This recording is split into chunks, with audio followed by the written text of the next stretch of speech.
Muito bem, sejam todos bem-vindos para mais esse estudo do Livro dos Médiuns. Hoje, dia 25 de maio de 2022. Nós seguimos com o capítulo, aliás, a segunda parte, né, que trata das manifestações espíritas. E agora nós estamos entrando no capítulo 17, que trata da formação dos médiuns, né? Então, justamente no item desenvolvimento da mediunidade.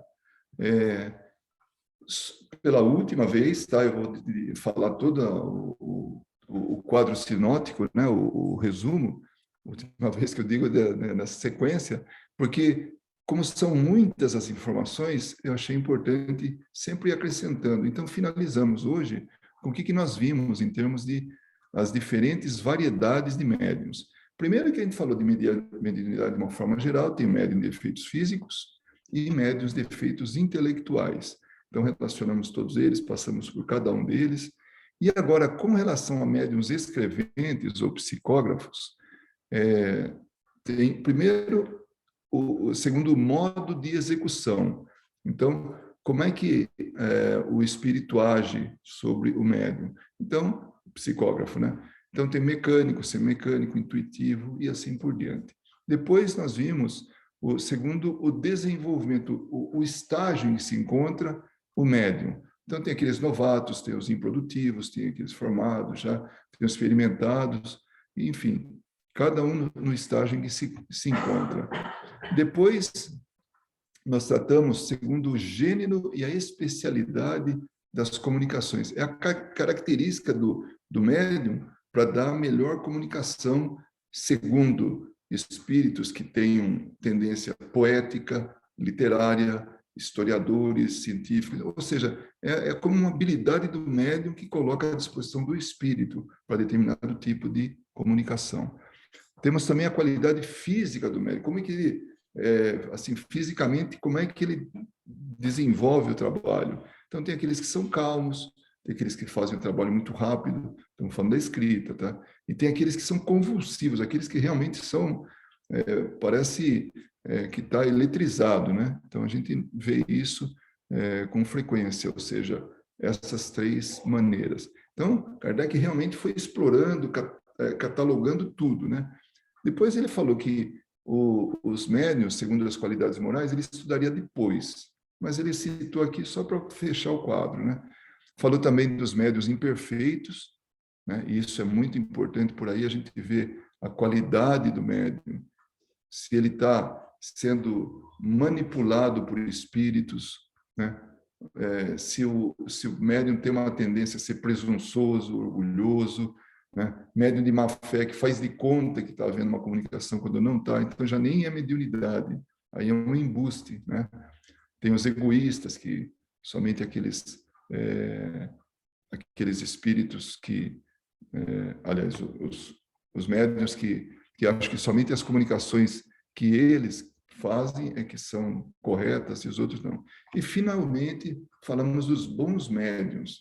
Então, por ali a gente nota que esse é realmente o objetivo.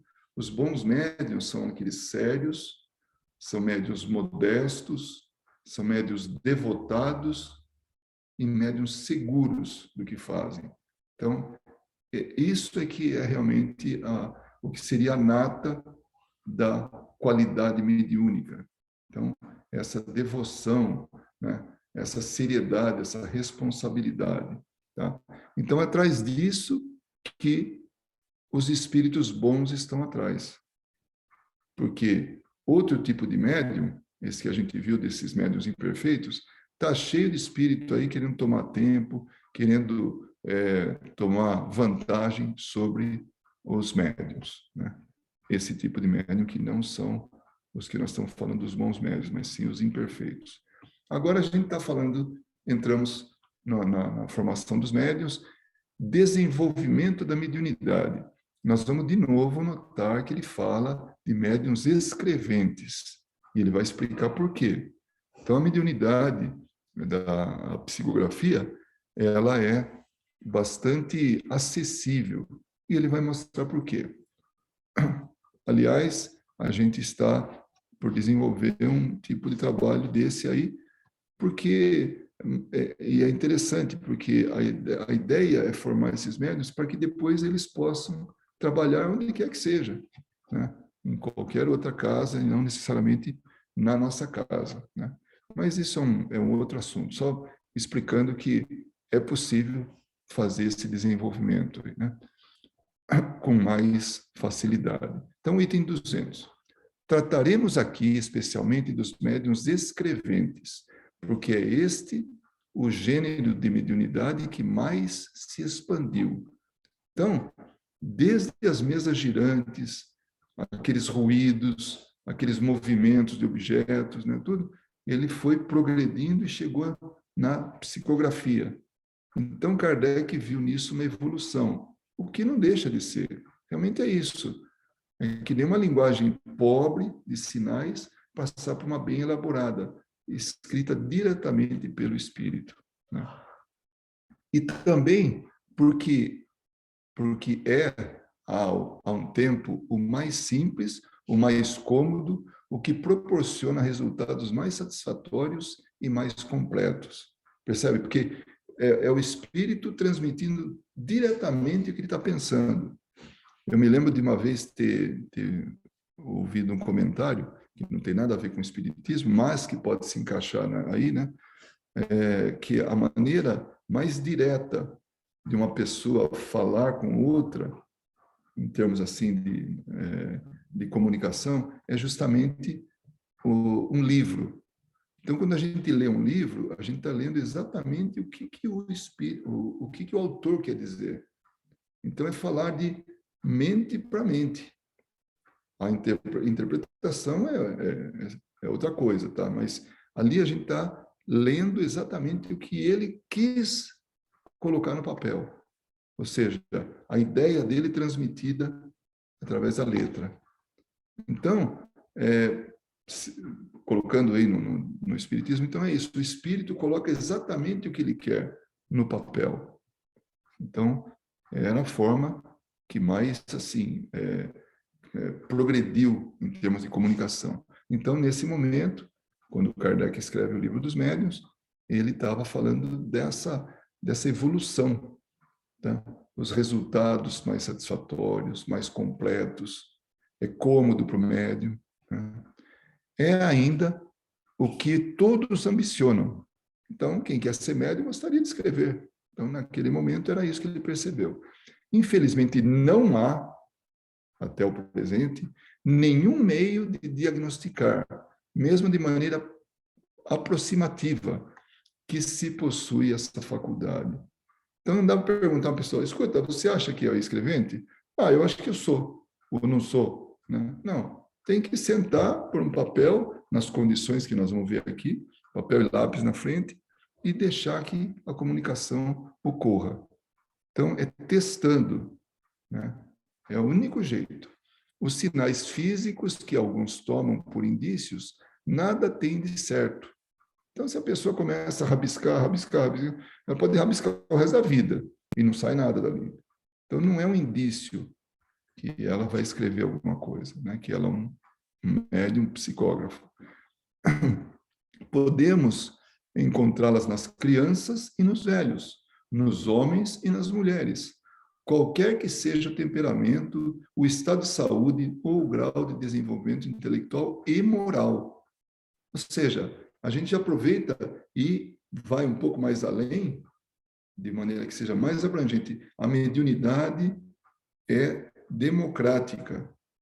Ela atinge a toda e qualquer camada, toda e qualquer idade, ambos os sexos, seja pobre, seja rico, seja crente ou descrente, enfim, a mediunidade independe de qualquer coisa. O que ela depende, naturalmente, é do que foi concordado no plano espiritual da pessoa vir aqui e desenvolver a mediunidade. Mas, de qualquer maneira, ela tem que provar, ela tem que experimentar, ela tem que testar. Porque ninguém vem com indicador dizendo, esse é médium, aquele não é. Aquele outro é médium, assim, poderosíssimo, em termos de manifestações físicas. Aquele lá é fraquinho. Aquele, não existe isso. Então, é iniciar e depois vai desenvolvendo, vai trabalhando. E nós vamos entender até alguma coisa no que diz respeito à relação espírito-médium, tá? Ainda hoje. Então, como ele fala, só um meio de constatar a sua existência, experimentar. Pode-se obter a escrita, como já vimos, por meio de cestas e pranchetas, ou diretamente pela mão. No começo foi isso, uma cestinha, um lápis, onde tinha só a ponta tocando, estava um pouquinho mais proeminente, né, para que pudesse escrever, e o médium colocava o dedo na borda da cesta e ali ele ia acompanhando. Quer dizer, na verdade, ele oferecia o material para que o espírito pudesse movimentar a cesta e saía a escrita. Olha que meio rudimentar.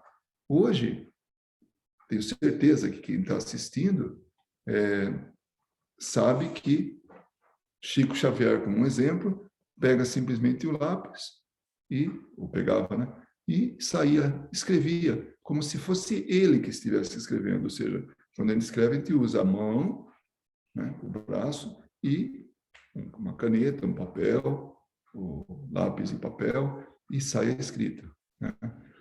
Então, mas naquela época tinha outro tipo, e que era tudo experimentação, era tudo um processo de,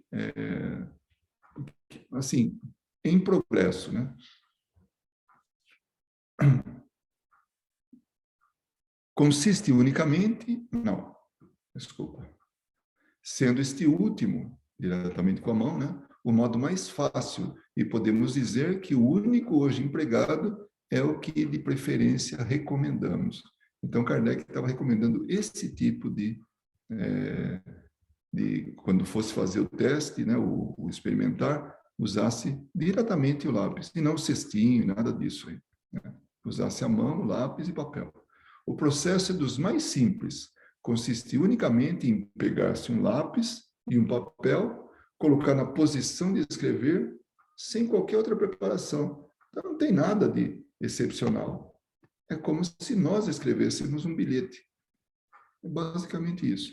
Mas, para se conseguir bons resultados, são indispensáveis muitas recomendações. E aí é que Kardec entra no âmago, né, do assunto, da questão aí, né? As recomendações indispensáveis. No tocante às condições materiais, recomendamos evitar-se tudo que possa impedir o livre movimento da mão. Então, parece ser óbvio, mas ele se preocupou em falar isso. Então, não deixa nenhum obstáculo. Dá espaço para a mão, dá espaço para o papel, para percorrer, né? Quem já viu as pessoas escreverem, inclusive muito rapidamente, fica o médium, o lápis, o papel, na verdade é um calhamaço, algumas folhas de papel, e uma pessoa fica segurando e, quando chega no final da folha, ela tira, põe na ordem, né, vira ali, põe na ordem, segura o restante, a pessoa, o médium continua escrevendo, na verdade o espírito escreve, tira aquela folha, quando chegou ao final, e assim vai, para que possa dar essa condição, para dar vazão para a escrita, né? Então, ele sugere que não tenha nenhum obstáculo.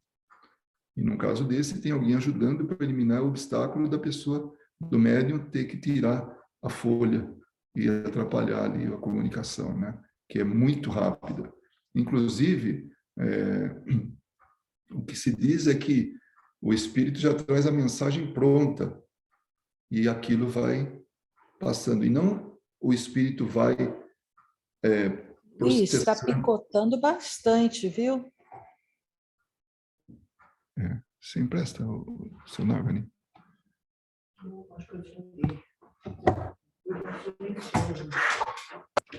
Só um momentinho aqui, vamos ver se melhora aqui.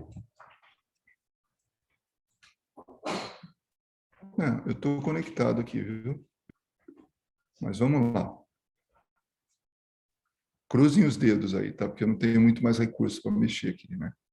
Esse é o meu limite. Então, o espírito, ele não pensa na hora que ele já traz a ideia e aquilo vai saindo, vai fluindo, como uma coisa já preparada e que vai saindo na forma de escrita, né? Então, ele fala, deixe a mão livre, não ponha nenhum obstáculo. É mesmo preferível que ela não se apoie inteiramente no papel.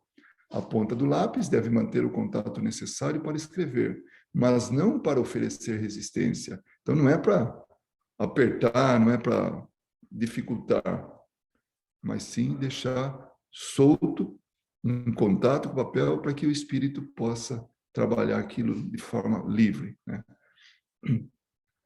Todas essas precauções se tornam inúteis quando se começa a escrever completamente, porque então nenhum obstáculo poderia deter a mão. Essas são apenas as preliminares do aprendizado. Aprendizado. Então, nós estamos tratando um exercício mediúnico de psicografia. Tá? Então, esse é o aprendizado. Pode-se utilizar indiferentemente a pena ou o lápis. A pena, ele está falando da época dele, né? Que molhava a pena, né, e escrevia. Alguns médiuns preferem a pena, mas ela só pode servir para os que estão formados e escrevem calmamente.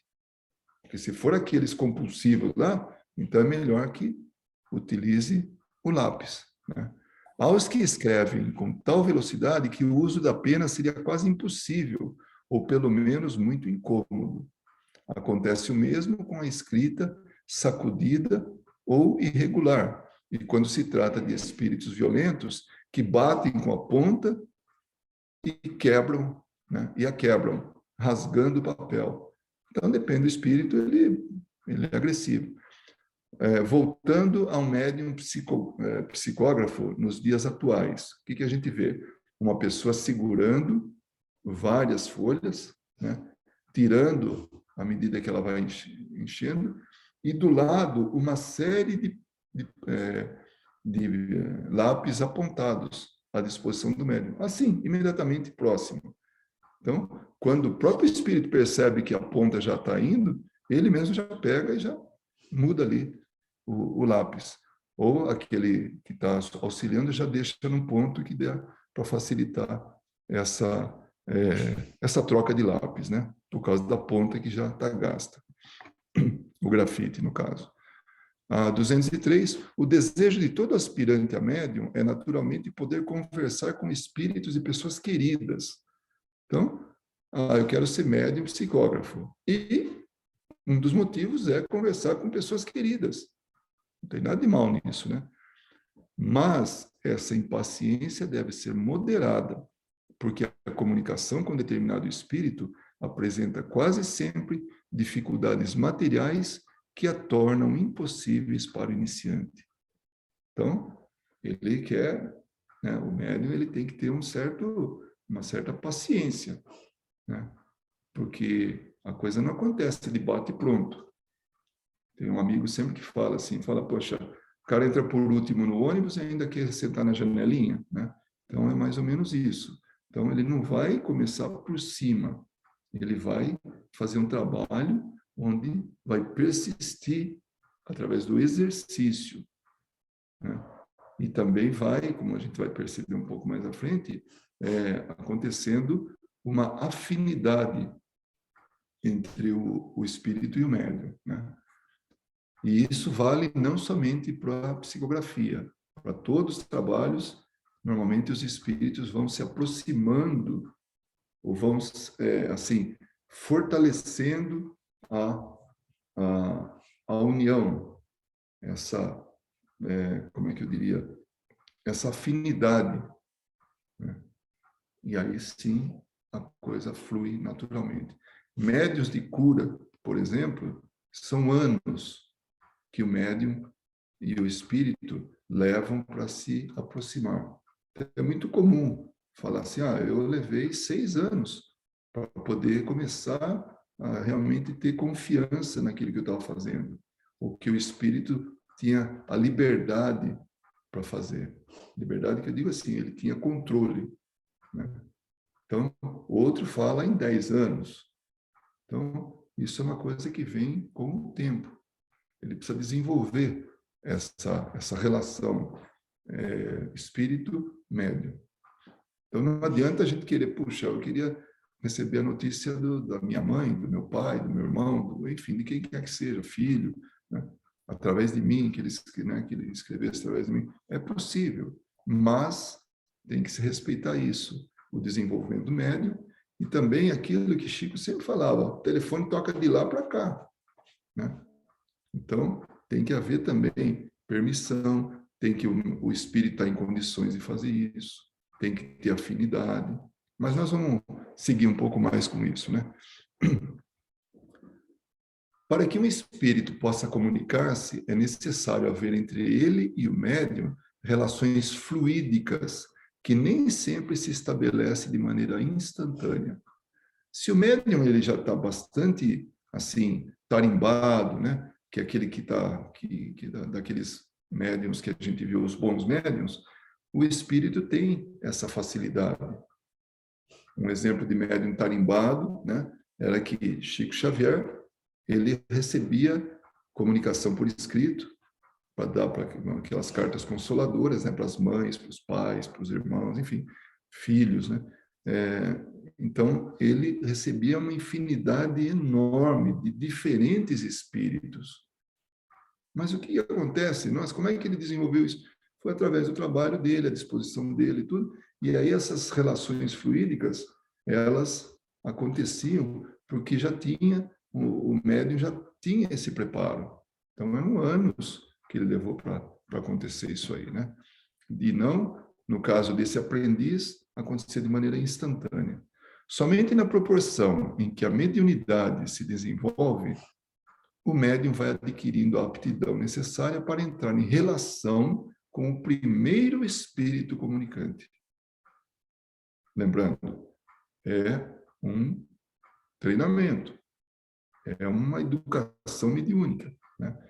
Deixa eu abrir um parênteses aí para perguntar, continua pipocando ou está melhor? Para mim, melhorou.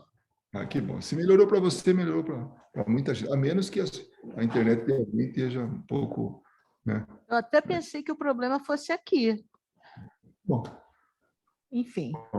as minhas orações mentais aqui também funcionam, né? Não, Mas vamos lá. então tá ótimo. Obrigado, Cátia. Então, por ser, portanto, que o espírito desejado não esteja em condições propícias, pode ser, portanto, que o espírito desejado não esteja em condições propícias, apesar de se encontrar presente. Vocês percebem como nem tudo sai exatamente como a gente quer. Tem tudo ali, tem papel, tem lápis, tem o médium, tem o espírito, tem o desejo de se comunicar, mas ainda não aconteceu, né?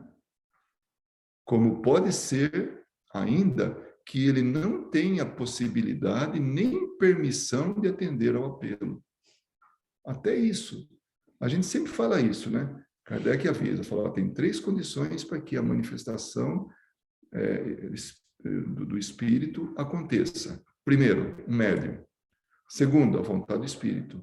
E terceiro, não menos importante, a permissão. Que senão seria uma bagunça, né? A gente estava aí à mercê dos espíritos. E não estamos. Por descuido podemos estar, mas, ou por necessidade, né? Mas, normalmente, não tem isso. Eles não podem invadir a nossa vida. Nós temos que viver essa vida. O primeiro compromisso é esse, viver essa vida independente dos espíritos que querem fazer com que a gente viva a vida que eles querem que a gente viva, né? Então, nós temos que ter essa liberdade. Nós temos que ter o aprendizado aqui, né, dessa encarnação. Senão, fica no plano espiritual que está empatado, né? Espírito com espírito, aí faz o que pode combinar ali, né? Convém, pois, no princípio, abster-se o médium de chamar um determinado espírito, porque muitas vezes acontece de não ser com ele que as relações fluídicas se estabeleçam com maior facilidade, por maior simpatia que lhe devote. Então, vamos administrar nossa impaciência para aqueles que estão querendo trabalhar, né, essa mediunidade, e aguardar que um espírito possa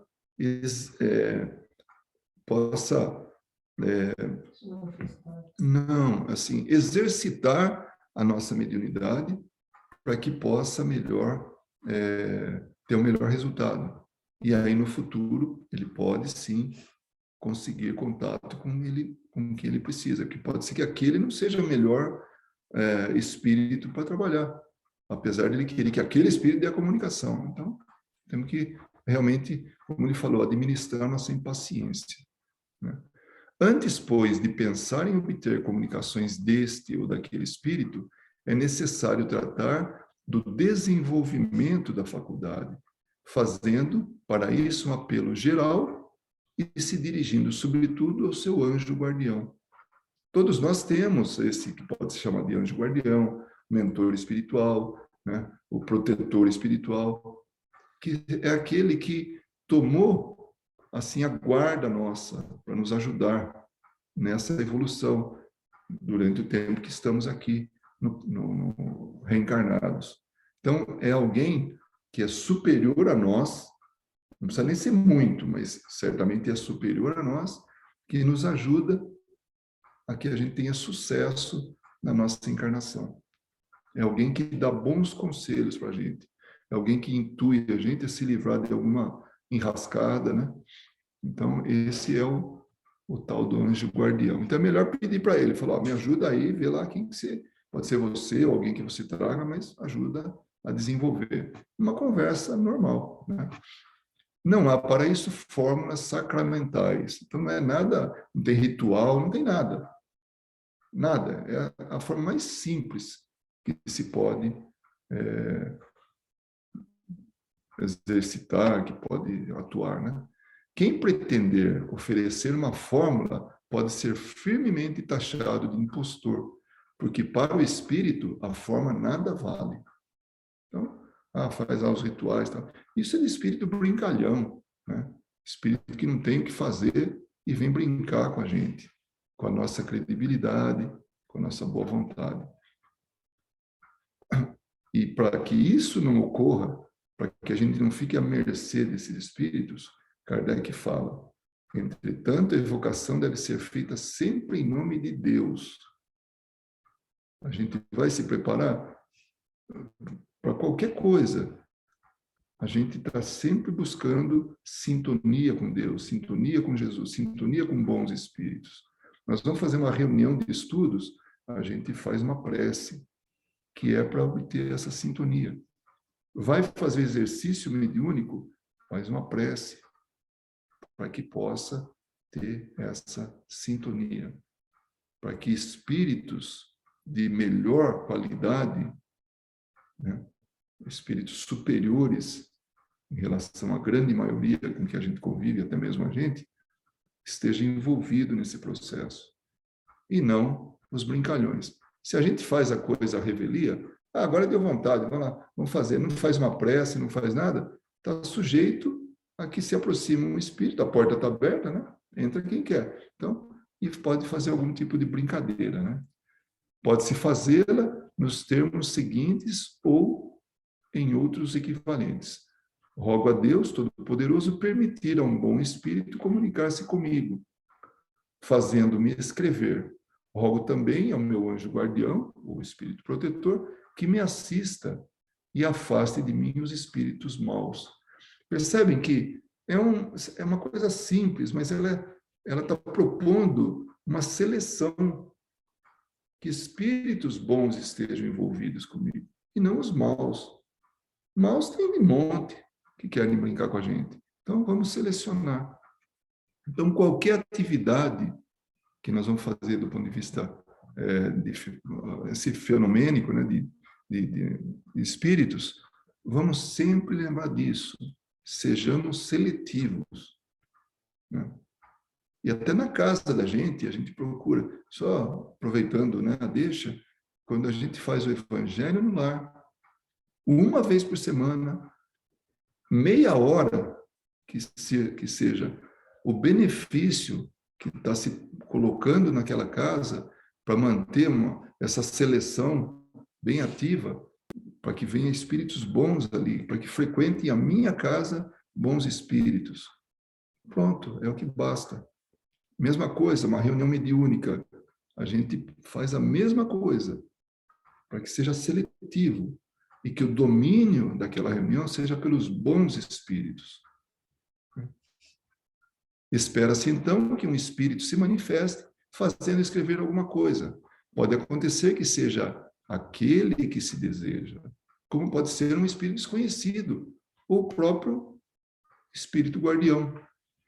Num caso ou no outro, qualquer que seja esse caso, geralmente ele se dá a conhecer escrevendo o nome. Na reunião de segunda-feira, a gente terminou a reunião, e aí veio, depois se comunica comigo uma das pessoas que estavam na reunião.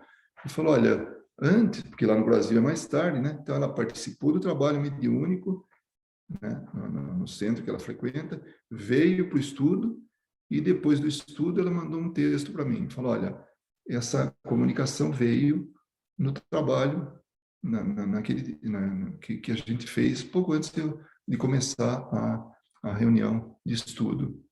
Você acha que seria interessante passar para o grupo?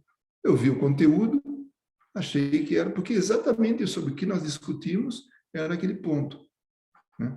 Aí mandei, era um texto muito pequeno e dava a assinatura, Alice. Simplesmente o primeiro nome, então, se identificou. Então, isso é uma coisa normal. Às vezes, o espírito não quer se identificar, então ele coloca um amigo espiritual, ou só um amigo, né? Ou seu amigo, o amigo de todas as horas, dá um nome qualquer ali, né? Ou então ele coloca o próprio nome dele também, e não tem problema nenhum. É o primeiro nome, tem muitos nomes, então não dá para... por exemplo, se colocasse Adolfo, não significa que Adolfo Bezerra de Menezes, é um Adolfo, alguém qualquer, assina lá. O que nós vamos ver é o conteúdo da mensagem. Isso que Kardec sempre fala, ver o conteúdo, né? Mas vamos lá. Apresenta-se, então, o problema da identidade.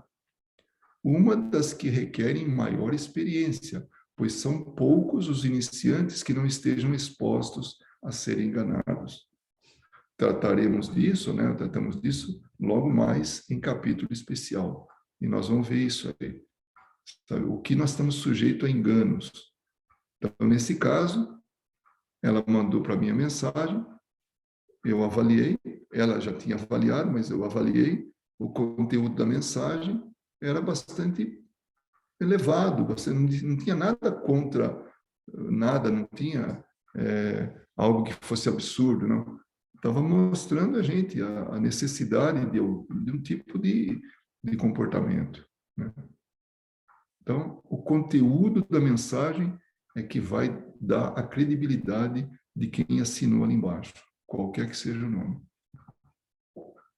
Quando se quer chamar determinados espíritos, é essencial dirigir-se inicialmente aos que se sabe serem bons e simpáticos e que podem ter um motivo para atender, como os de parentes e amigos.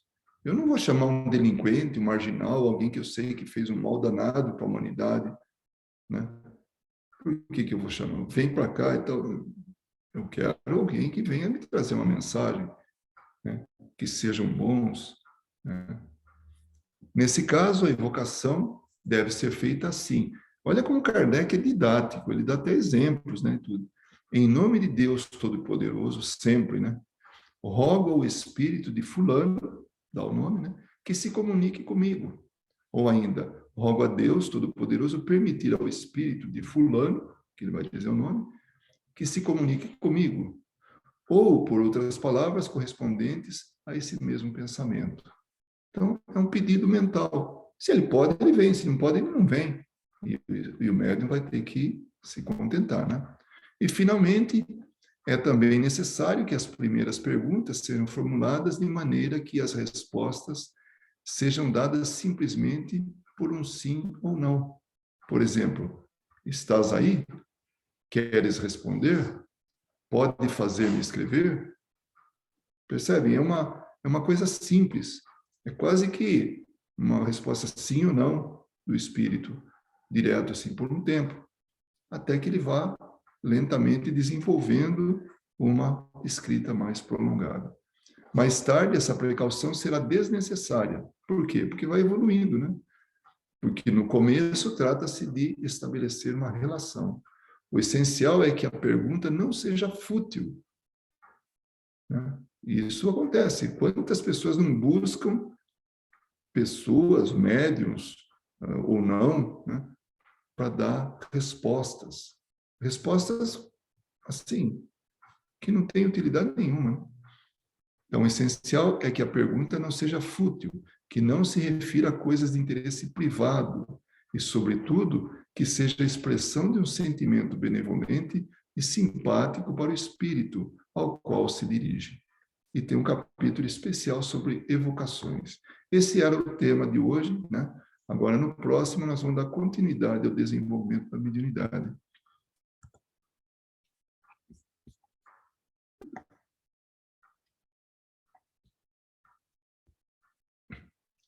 Olha, eu arrisco dizer uma coisa, tanto que eu estou bastante propenso a isso, que nós possamos ter uma oportunidade de fazer, assim, de forma virtual, exercício de escrita, porque não envolve incorporação, não envolve necessidade do dialogador estar junto, como é no caso da incorporação ou da psicofonia, né? Então, isso é uma coisa que é possível fazer, né? Então, por quê? Porque, como vocês viram, do jeito que ele está falando, é para a pessoa fazer em casa, sozinha, sem problema nenhum. É um desenvolvimento ali. Ele não está falando, pegue um grupo de 5 pessoas, se junte num determinado dia e vá lá, seja no centro, seja na casa de alguém, e lá vocês pratiquem todos juntos a psicografia. Não. Ele está falando exatamente isso. Se recolha, faça a sua prece, disponibilize ali o material necessário e se coloque à disposição. Converse mentalmente com o espírito e durante aquele tempo ele vai fazendo exercício. Estabelece o dia, né? Tanto tempo e pronto. E agora os comentários, por favor. Eu hoje não tenho comentário não, Luiz. Estou só ouvindo. Interessante isso, né? De fazer o Então, exercício. quando Kardec foi assim solicitado assim a disponibilizar material, como que faz? Como é que faz, né? Aí, porque as pessoas liam o Livro dos Espíritos, né? Sabiam ali, falava-se das manifestações e tudo. Aí as pessoas perguntavam assim, mas nos ensine como, nos dê detalhes como fazer isso. Aí ele publicou o Livro dos Médiuns. E tanto que ele falou, olha, isso aqui é uma continuação do Livro dos Espíritos. É como se fosse 2 volumes, né? Assim, um livro separado em 2 volumes. Então, ele vai dando as dicas, as orientações, né, para que as pessoas pudessem desenvolver a mediunidade. Porque senão seria incompleto. Olha, espírito se comunica, isso, aquilo, escala espírita, e fala, tá, mas e daí? O que a gente faz com isso? Só sabe disso e pronto. E se a gente quer se comunicar com os espíritos, como é que nós fazemos? Então, aí ele não deixou no ar, ele deu continuidade. E de uma forma bem didática, né? Vocês perceberam, né? Aliás, eu já venho percebendo isso há bastante tempo.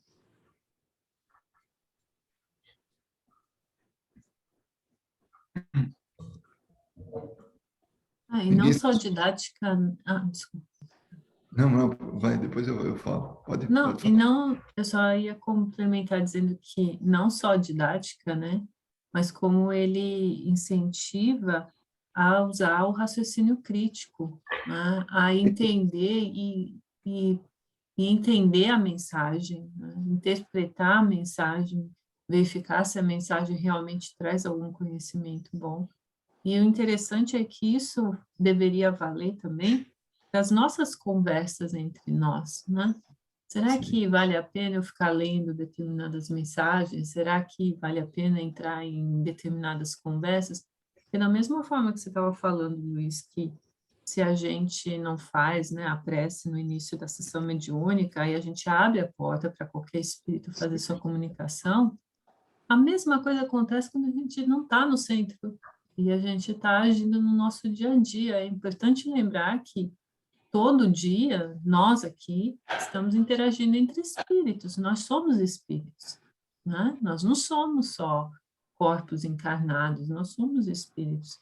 Então, quando a gente entra no nível de conversa, a gente também está abrindo a porta para um monte de coisas, né? Então, eu acho interessante, né, que o Kardec coloca o centro espírita como uma escola mesmo, né, para a gente aprender através do trabalho no centro as condutas que a gente tem que ter fora do centro, né? É muito interessante isso. Quando o Flammarion fez o discurso, né, no enterro, né, de Kardec, ele chamou Kardec de o bom senso encarnado, né? Ele foi o bom senso encarnado. E isso realmente era uma qualidade dele. E ele sempre nos chamou a isso, a sempre ter bom senso, sempre avaliar tudo, né? E isso que você falou é interessante. Não é só a didática, mas esse ensinar a gente a raciocinar. Não ensinar, mas assim, promover, motivar a gente a raciocinar. Então, realmente é isso. E isso no Espiritismo é muito claro. E isso torna a coisa mais bonita, né? E eu diria até assim, honesta. Porque não tá impondo nada, não está fazendo nada. A gente viu na Gênese, né? Que a gente estudou nesse último capítulo, onde ele falava assim, né? Onde as pessoas vão aderindo por vontade própria. Então, não tem nada de imposição. Então, deveria ser assim na vida toda. E quanto a gente escuta coisas, né, dos outros. E não escuta só de pessoas, através de uma música, através da letra de uma música, através de um livro, através de um filme, o que seja. Nós estamos todo o tempo escancarando portas, né?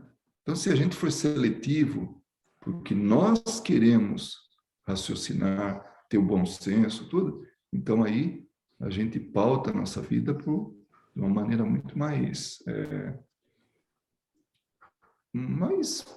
coerente, mais, sabe, dá um norte, né, para a nossa vida, para tudo. Mas a gente está aprendendo.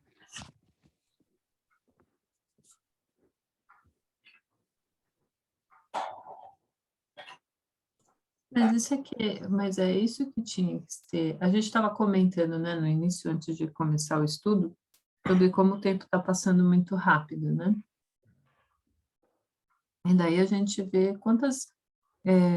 como que a gente dá valor para um momento tão pequeno, né, da evolução como um todo do espírito, né? A gente coloca, ao mesmo tempo que a gente coloca muito peso numa atitude que a gente faz, numa única atitude que a gente faz, né, num erro só que a gente comete, como a gente também vai para o outro extremo tão rápido e banaliza o tempo que a gente está aqui, às vezes deitado olhando para o teto, sem fazer absolutamente nada, né? Ou deixa a ociosidade tomar conta porque está desiludido por uma atitude que tomou ou por uma coisa que aconteceu. Então, a gente ainda não sabe nem, isso eu acho que dá uma ideia de quanto que a gente ainda está imaturo, né? A gente realmente não dá valor para as oportunidades que a gente tem, né? E por não dar valor, a gente acaba banalizando.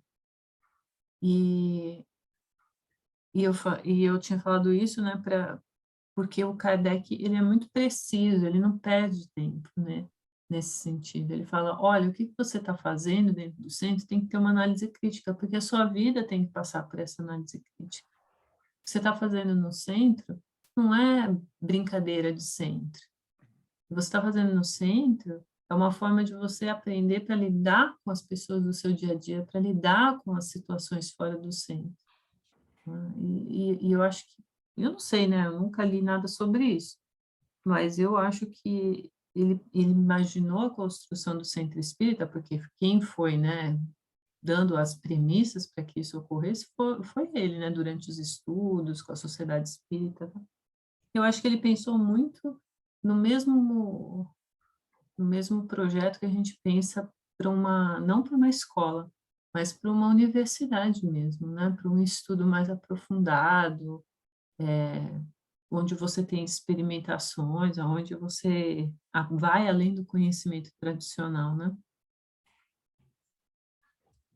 É Olha, como se fosse uma universidade da vida, né? Essa é a impressão que eu tenho. como tudo que a gente percebe hoje, que a gente está assim já tem isso muito claro, nós passamos assim por fases, né? São passos que a gente vai dando para chegar no progresso. Muito provavelmente isso que você falou tem tudo a ver com um momento que era assim. Naquele momento era essa reunião e que ainda ocorre, mas também já tem lugares, já tem escolas, vai, que já estão estudando, né? Já estão dando continuidade, porque ele estudou a mediunidade, ele estudou o espírito, né? Chegou a essas conclusões todas que ele divulgou através dos livros dele.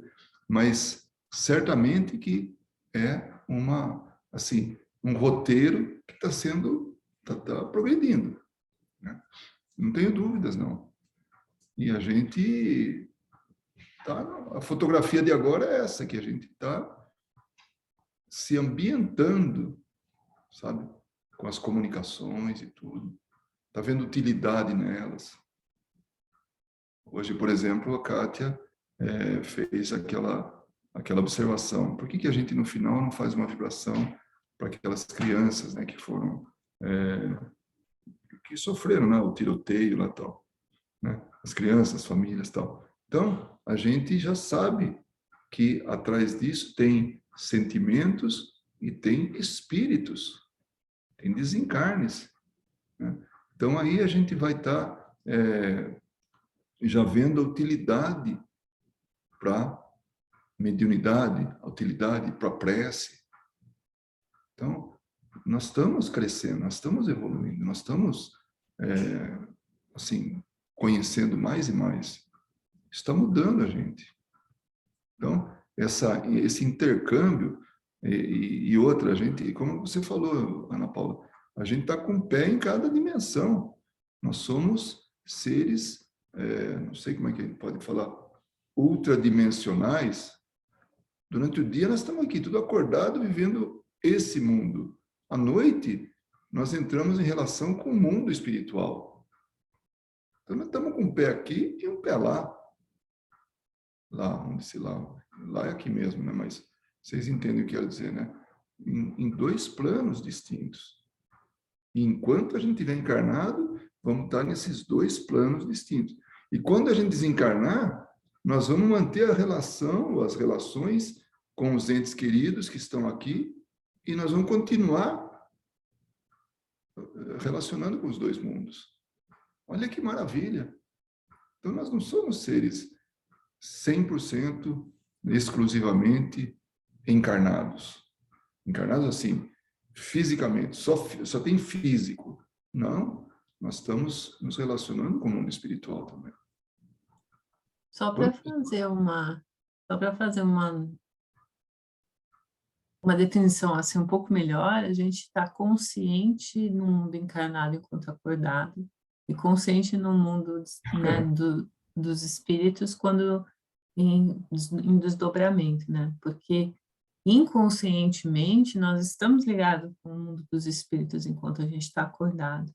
E pelo fato da gente esquecer da nossa realidade como espírito, é que a gente abre tantas portas nesse nosso inconsciente para atitudes que talvez a gente, se a gente tomasse, assim, pisasse um pouco no freio, né? Desse um passo atrás, a gente não faria, né? Porque a gente, eu tô pegando uma coisa que você falou bem no meio do estudo, né? Quantas coisas que nós fazemos comandados, né? É. E não porque a gente está consciente do que a gente está realmente está fazendo, né? É claro que aquilo, de certa forma, o espírito acha, né, em mim, né, para poder me induzir aquilo. Mas a gente não faz plenamente consciente, porque a gente está, como lá no Evangelho diz, né, a gente está muito mais perto do primitivismo do que, né, da consciência, né, dessa consciência espiritual, né? Porque a gente, eu não sei, honestamente, eu não sei responder se é voluntário ou não. Mas a gente se nega a levar essa questão do espírito a sério, né? A gente se nega, muitas vezes. É, eu, num dos estudos anteriores aí que a gente estava, nem lembro qual, a gente comentou assim de que essa encarnação nossa é um despertar, na verdade. Nós estamos, sabe, despertando para a vida espiritual, para a realidade espiritual, para sabermos quem nós somos. Nossa, é um primeiro momento. Nós estamos até meio deslumbrados. Mas olha, viver não é fácil. Viver aqui não é fácil.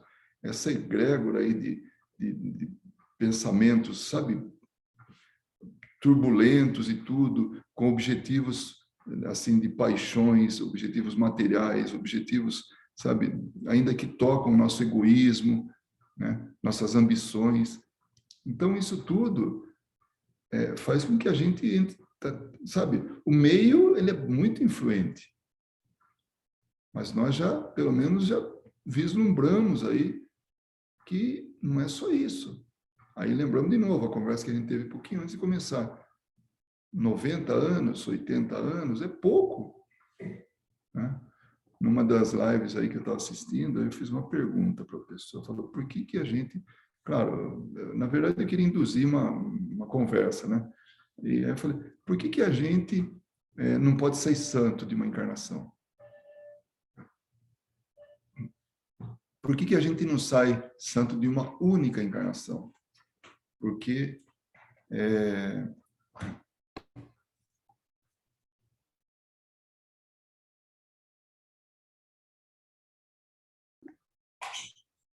desculpa, um problema técnico aqui, mas já foi solucionado. Então, essa... Nem lembro o que eu estava falando. Me ajuda, Inês. Por que a gente não pode ser santo nessa encarnação? Por que que a gente não pode ser santo? E aí a pessoa falou... Obrigado. Obrigado, Tiago. Ela falou, porque não é uma coisa de fachada. Nós temos que realmente fazer uma reforma. E uma encarnação é pouco para isso. Por mais que a gente aprenda, por mais que a gente modifique, a gente tem que comprovar essa modificação. E porque ela foi muito, né, inspirada aí quando falou isso, e é isso mesmo. Então, uma encarnação é pouco, é pouca, é pouco. Nós precisamos exercitar isso ao máximo. Aí vai chegar um momento que vira, assim, tipo, ponto morto. Não precisa mais nem, sabe, vai na inércia. A gente atuar de forma elevada, né? De forma melhorada. A gente está finalizando o nosso tempo aqui, temos 3 minutinhos. Alguém gostaria de fazer algum outro? Os presentes também vale, tá bom? Os virtuais e os presentes. Eu vou só fazer um comentário, porque esse seu último comentário foi interessante. Por que que a gente, né, não sai santo, né, de uma reencarnação? E sempre me vem na cabeça, né? O bendito orgulhoso que quer tirar nota 10 em tudo. E que não admite que, e eu volto àquela nossa discussão lá na segunda-feira, e que não admite que é através do eu que ele aprende mais. A gente quer sempre tirar a nota 10, né? A gente quer a nota 10 a qualquer custo, porque a gente se sente inferiorizado por não tirar o 10. Porque esse não é o objetivo. O objetivo da reencarnação não é se tornar santo. O objetivo da reencarnação é aprender a amar. Então, enquanto a gente não aprender a amar em todas as formas possíveis e inimagináveis, a gente vai continuar reencarnando. E olha, Jesus encarnou quando não precisava reencarnar mais. Então, eu acho que a gente precisa mudar o paradigma que a gente coloca e estabeleceu como evolução espiritual, né? Acho que está na hora da gente sair um pouco dessa... porque a gente está colocando até valores materiais dentro do aprendizado espiritual. A gente tem que sair um pouco desse paradigma. Nós não estamos aqui para ser os melhores da sala. Nós estamos aqui para aprender a amar, coisa que a gente ainda não sabe fazer, né? E é muito mais complexo que tudo isso. Verdade. Kátia, você se sente confortável de fazer a prece e a vibração que você mesma sugeriu? Sim, vamos. Por favor. Então, vamos fechar os nossos olhos e colocar na nossa tela mental a presença do nosso Mestre querido, nosso Senhor Jesus Cristo, nos estendendo as mãos, tocando em nossas mãos, aliviando as dores, aliviando as preocupações, o nosso estado físico sendo melhorado, o nosso estado mental sendo melhorado. E aproveitamos este momento para agradecer ao Mestre a presença contínua em nossas vidas. Ó Mestre, que bênção tê-lo em nossas vidas. Quantos ainda não o perceberam? E é por estes, aqueles que infligem o mal a outras pessoas, que nós vimos pedir neste momento.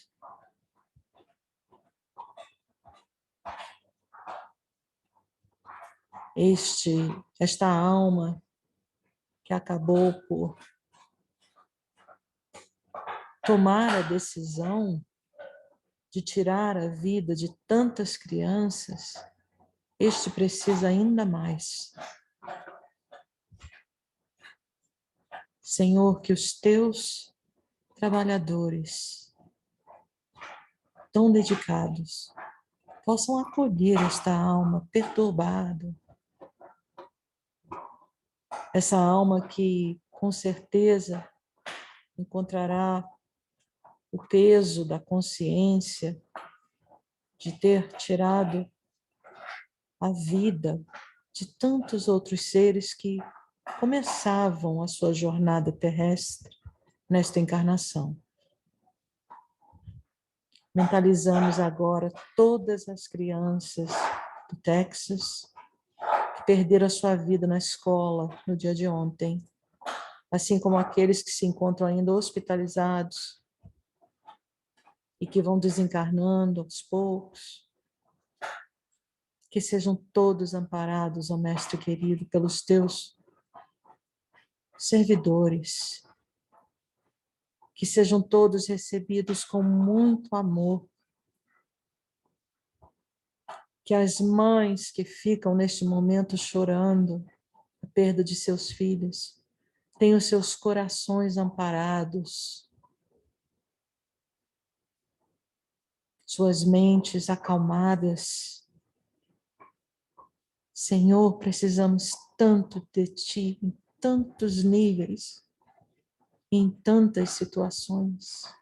Acalenta esses pais que choram por seus filhos, que foram tirados de suas vidas tão abruptamente.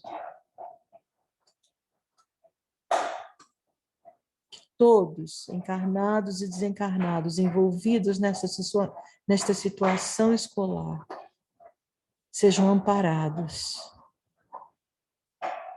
sejam agraciados pela tua bênção especial, para que consigam encontrar força e coragem para continuar nessa jornada da vida, sem aqueles que tanto amam. Como é difícil, Senhor, continuar sem aqueles que tanto amamos. Nos fortalece, Senhor. Que possamos encontrar coragem a todo lado, a todo momento, perceber a tua presença e a força que emana de ti. Pois o Senhor mesmo disse que venceu o mundo por amor a nós. Que nós tenhamos pelo menos um pouquinho da tua força, do teu amor, para que consigamos perdoar estas almas maldosas que nos fazem mal, mas que fazem mal principalmente a elas, sem entender, perdidos, em devaneios, em ilusões, em problemas mentais, precisando tanto de auxílio. Que saibamos perdoar, como é difícil, mestre querido. Na nossa pequenez e ignorância, ainda conseguirmos perdoar. Segurando na tua mão, mestre, que possamos encontrar o caminho do perdão. O caminho que nos fortalece, que nos encoraja, que nos ampara. Guia-nos, mestre querido, se conosco, hoje e sempre, nos orientando, para que possamos aprender a amar mais, ou apenas aprender a amar. Como o Senhor um dia nos amou. Estamos tão longe ainda, mas tentamos diariamente um pouquinho mais nos aproximarmos de Ti. E é com esta oração, Senhor, que agradecemos pela oportunidade do estudo e pedimos a proteção dos nossos guias espirituais, dos nossos irmãos superiores, para os trabalhos que irão se iniciar daqui a pouco na Casa Espírita, onde se encontram Luiz, Vera e nossos amigos encarnados. Que os nossos lares aqui representados, Senhor, sejam também protegidos, guardados pelos teus servidores, pelos teus trabalhadores.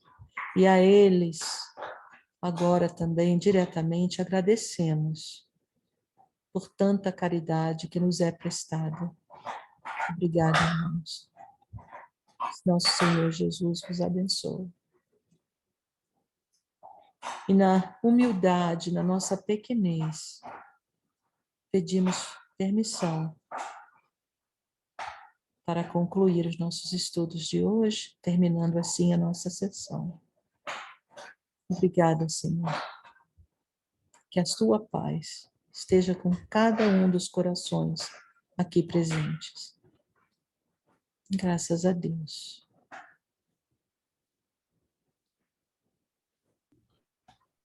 Boa noite. Obrigado, pessoal.